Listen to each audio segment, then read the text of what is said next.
अगर हमें किसी पोस्ट पर प्रतिक्रिया देनी है, अगर हमें वो पोस्ट देखकर ऐसा लगता है कि ये हंसने वाला है, तो हम वो हंसने वाला जो इमोजी मैंने शुरुआत में दिखाया वो यूज करते हैं एज ए रिएक्शन, या हम मैसेज में भेजते हैं हंसने वाला इमोजी, अगर हम उनकी बात पर हमें हंसी छूट जाए।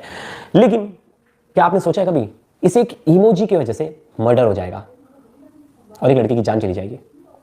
ये एक इमोजी इतना घातक था, किसी ने नहीं सोचा था। और ये पूरी जो स्टोरी है गुजरात से, ये इस इमोजी पे है। सिर्फ एक इमोजी की वजह से एक हत्या हो गई, और एक लड़का जो बिहार से गुजरात आया था पैसे कमाने के लिए, रोजगार के लिए, वो कैसे इस इमोजी का शिकार हो गया और एक इमोजी के चक्कर में उसे जान गंवानी पड़ी। जानेंगे इस वीडियो में, लास्ट तक वीडियो जरूर देखिएगा। नमस्कार, मेरा नाम है प्रवेश पांडे और आप देख रहे हो क्राइम तक। 20 साल का लड़का, उसका नाम है प्रिंस कुमार। प्रिंस कुमार बिहार में था और ज़्यादा पढ़ाई लिखाई तो नहीं की थी। अपने ग्रेजुएशन के बाद वो जॉब सर्च पे था, जॉब ढूंढ रहा था, लेकिन उसे बिहार में कहीं अच्छी जॉब नहीं मिल रही थी। किसी ने उसे सजेस्ट किया कि तुम जो काम के लिए या तो मुंबई चले जाओ या तो गुजरात। अब मुंबई में वो कनेक्शन निकालने लगा कि काम धान मिल जाए, इसलिए मुंबई चले जाए, जुगाड़ पानी बन जाए। लेकिन मुंबई में कोई खासा उसका जुगाड़ बन नहीं रहा था। फिर वो थक हार कर वो उसने फैसला किया कि नहीं, अब बिहार में ही काम करूंगा। लेकिन अचानक से उसके एक जो चाचा है वो सजेस्ट करते हैं कि उनका एक दोस्त है, वो गुजरात में है, राजकोट में, और वहाँ वो फैक्ट्री में काम करता है, तो तुम उनसे बात कर देखो, शायद तुम्हारी वहाँ नौकरी लग जाए। ये उनसे बात करता है और वो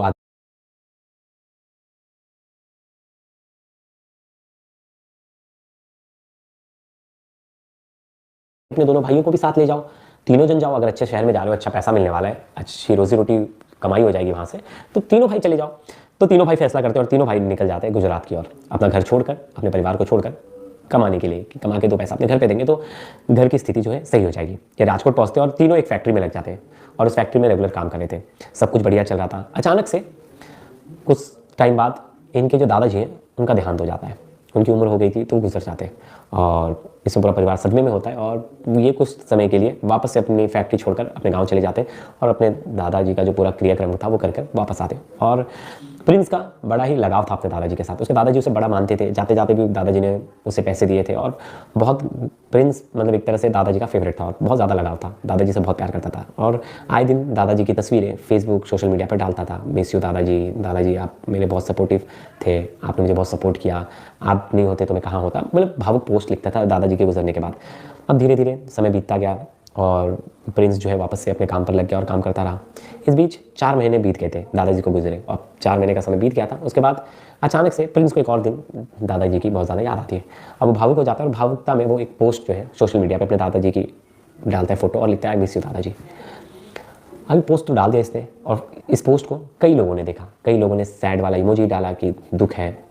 लेकिन इन सब के बीच एक लड़का था जो इसका कहा जाता है कि पुराना जानकार था और उसका नाम था विपिन कुमार। वो भी बिहार से रहने वाला था और इसका नोन पर्सन ही था, मतलब इसके पहचान वाला ही था और इसके साथ एक फैक्ट्री में काम भी कर चुका था। तो उसने दादाजी वाले पोस्ट पर हंसने वाला इमोजी भेजा। मतलब दुख की घड़ी है, किसी ने बहुत भावुक पोस्ट डाला है तो उसमें आप हंसने वाली इमोजी कैसे भेज सकते हो? विपिन कुमार ने लेकिन जानबूझकर कहिए या अनजाने में हंसने वाला इमोजी भेज दिया पोस्ट पर। अब बस यहीं से जब प्रिंस ने वो फेसबुक का पोस्ट खोला और देखा इसने यार हंसने का इसने इमोजी डाला है, ये मेरे दादाजी गुजर गए, कोई हंसने की बात है, ये बात उसे बहुत ज़्यादा आहत की। अब वो इसको लेकर गुस्से में रहने लगा। उसने फिर फ़ोन किया, मैसेज किया और विपिन कुमार से बातचीत की। विपिन कुमार को बोला कि तूने ऐसा क्यों किया, ऐसे पोस्ट पे ये इमोजी क्यों डाली? तो विपिन कुमार भी डरा नहीं, वो भी धमकी देने लगा, तेरे को देख लूँगा, और गाली गलौज, बात मारपीट तक पहुँच गई और दोनों में बहुत ज़्यादा बहसबाजी हुई और बहुत ज़्यादा हीटेड आर्गूमेंट हुआ, जिसके बाद मामला शांत नहीं हुआ और मैटर सॉल्व नहीं हुआ यहाँ। अब तारीख आती है 12 सितंबर। इस दिन रात के करीब 12 बजे और फैक्ट्री के बाहर एक ऑटो में बैठा था प्रिंस। अचानक से वहाँ विपिन पहुँच जाता है और प्रिंस जो है अंदर जाने की कोशिश करता है कि अरे मुझे फैक्ट्री में जाने दो, लेकिन प्रिंस उसका रास्ता रोकता है, बोलता है कहाँ जा रहा है? बहुत फ़ोन पर तो हीरो बन रहा था, बहुत गाली गलौज कर रहा था, तुझे तेरे दादा के पास भेजूँ क्या?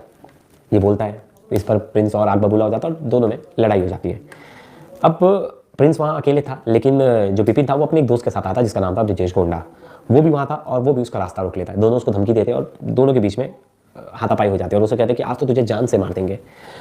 प्रिंस ये बात सुनता है और वो डर जाता है। तब तक विपिन जो है वो जेब से एक चॉपर निकालता है, चाकू, और 3-4 वार करता है प्रिंस पर और एक चाकू जो है वो प्रिंस की रीढ़ की हड्डी के पास घुसा देता है, जिसके बाद प्रिंस की हालत गंभीर हो जाती है और ये वहाँ से भाग जाते हैं। प्रिंस को हॉस्पिटल लेकर जाया जाता है और हॉस्पिटल में उसका इलाज चलता है। स्टार्टिंग में तो ये मामला अटेम्प्ट टू मर्डर का पुलिस जो है दर्ज करती है और विपिन और उसके दोस्त ब्रिजेश गोंडा दोनों के खिलाफ मामला दर्ज करके उन्हें ढूंढने लगती है। अब इस बीच प्रिंस हॉस्पिटल में एडमिट था, घाव गहरा था। शुरुआत में तो ऐसा नहीं लग रहा था कि सीरियस है, शुरुआत में ऐसा लग रहा था कि प्रिंस बच जाएगा और ज़्यादा बहुत बड़ा मामला नहीं है, और उससे पहले प्राइवेट अस्पताल में शिफ्ट किया गया था। लेकिन उसके बाद जब हालत बिगड़ा तो राजकोट के सिविल अस्पताल में उसे ले जाया गया, और ये इतने पैसे वाले भी नहीं थे कि इतना जो हॉस्पिटल का बिल है वो अफोर्ड कर सके। जब प्रिंस पर हमला हुआ था और वो जब हॉस्पिटल में एडमिट था तो वो होश में था। उसने पुलिस को पूरा बयान दिया और उसमें सब कुछ बताया कि कैसे उससे चोट लगी, किसने उसे मारा, सब कुछ बताया उसने। अब ये सब कुछ बताने के बाद उसे आईसीयू में शिफ्ट किया गया। अब उसकी हालत गंभीर हो गई थी, सीरियस हो गया था।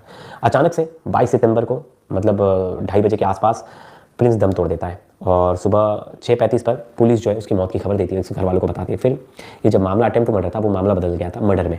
फिर पुलिस जो है हत्या की धाराएं जोड़ती है, और मौत के बाद पुलिस मुख्य आरोपी जो था उसे गिरफ्तार कर ली थी। लेकिन उसका जो दोस्त था वो अभी भी फरार चल रहा है। विपिन से पूछा गया तो विपिन से पूछा गया कि तूने ऐसा क्यों किया, तो बोला कि नहीं, मैं इससे वैसे भी चिढ़ता था, तो मैंने जानबूझकर उसके पोस्ट पर वो लाफिंग वाला इमोजी रिएक्ट किया था कि ये मुझसे बात करे, मुझे कुछ बोले और मैं इससे लड़ाई करूँ।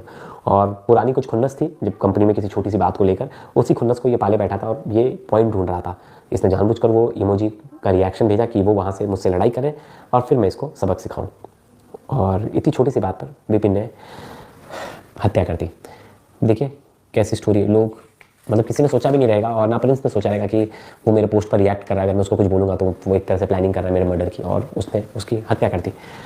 मतलब इतनी छोटी छोटी चीज़ों के लिए लोग हत्या कर दे रहे हैं, और लोग अपने मन में एक छोटी सी बात को भी इतने दिनों तक पाल के बैठते हैं और नफरत अपने मन में रखते हैं, और उस नफरत का इतना बड़ा अंजाम। अब क्या विपिन क्या करेगा, जेल में रहेगा पूरी ज़िंदगी। मैं बोल रहा हूँ कुछ एक छोटी सी नोकझोंक हो भी गई होगी बहुत पहले, अगर आप उसको अपने दिल में इतना रखोगे तब तो आपके साथ भी सही नहीं होगा। आपने मर्डर तो कर दिया, लेकिन आप क्या सोच रहे हो, बहुत बड़ा काम कर दिया, आप जेल में रहोगे। इसी तरह बहुत सारे केसेस में देखा है मैंने कि लोग एक छोटी सी चीज़ को अपने दिल में बहुत समय तक रखते हैं, और उस माफ़ करने के बजाय उस चीज़ को इतना अपने अंदर रख के नफरत का बीज बोल लेते हैं कि बाद में वो ऐसा कुछ भयानक रूप ले लेता है। और यही केस में ऐसा हुआ, प्रिंस की हत्या हुई बस एक इमोजी के लिए, बताइए, कभी उसने सोचा भी नहीं होगा। और अगर आपके भी मन में ऐसा कोई नफरती बीज अगर पल रहा है तो आप उसे अभी हटा फेंकिए, निकाल फेंकिए और अपने मन को शांत रखिए। माफ़ करना सबसे अच्छी वजह है अपने आप को खुश रखने की। अगर आप लोगों को माफ़ करते रहे हो तो आप बड़ी ही शांति से और बड़े ही अच्छे तरीके से जीवन में आगे बढ़ोगे। लेकिन आप अगर उस नफरती बीज को अपने अंदर पलने दे रहे हो तो कहीं ना कहीं वो किसी दिन भयानक रूप ले लेगा।